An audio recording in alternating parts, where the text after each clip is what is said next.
Hello, I am here today with David Gottenborg of Gottenborg Chiropractic Clinic. David, could you tell us where your locations are? Sure.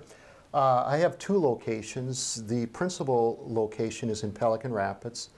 I've been here since 1983. The second location is in a small city east of us, Monaga, Minnesota. And I've been going there for about 20 years every Thursday. Okay. I understand that this is just the first of many segments, and I would like if you could give us a little overview of what some of the topics that you're going to be covering will be. Sure. Today I thought we would start off with something just really simple, and that's a basic introduction to chiropractic. And then I'm going to talk a little bit about the different techniques and how they vary between chiropractors. In the future, I'd like to talk about specific conditions like shoulder or low back pain, or how do we assess someone's health when they come in as a new patient. Okay.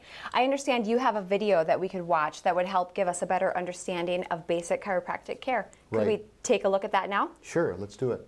Chiropractic is based on the scientific fact that your nervous system controls the function of virtually every cell, tissue, organ, and system of your entire body. Bending, lifting, and turning depend upon the proper function of your nervous system, as does breathing, digestion, or fighting off an infection. Your nervous system controls everything. That's why your chiropractic doctor is so interested in your nervous system. Your body is controlled by the computer-like organ of the brain.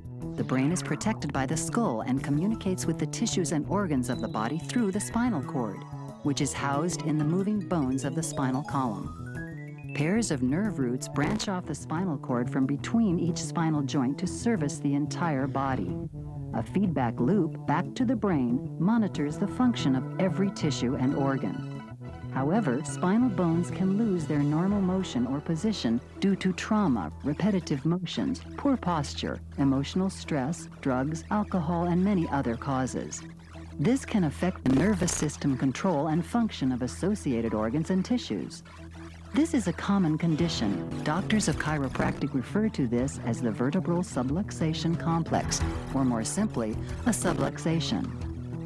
The chiropractic approach to better health is to help normalize spinal structure and function, improve nervous system integrity, and allow your body to heal itself naturally. David, I understand that different chiropractors use different techniques to help their patients. Could you explain to us some of those techniques? Right. You know, there may be more than 60 techniques, and yet I think most chiropractors will use 4 or 5 that are very, very common. So one of the methods is the chiropractor may actually make a quick thrust. And when they do this, sometimes it may shift or move gas within the joint, and the patient may or may not hear a pop. And sometimes the pop varies. Some chiropractors are trained in using an instrument like this called an activator that produces a precise, measurable force to make the adjustment. There are techniques that take advantage of the forces of gravity to help make the correction. And finally, techniques may vary to make the treatments comfortable and effective for newborns, young children, pregnant mothers, and seniors. If I were someone who were having problems and I came into your clinic and had never had chiropractic care before, where would you begin with me? After you've filled out the necessary paperwork, usually the exam or the visit begins with a questionnaire where I talk to you, and it basically ends up with us doing tests that are not uncommon to any doctor, where we're looking for the physical cause of pain. And then we end up doing tests that are more unique to chiropractors when we're looking for this subluxation, this misalignment. Okay. Well, thank you very much for the information today, David. Thank you for joining us, and please join us again next time.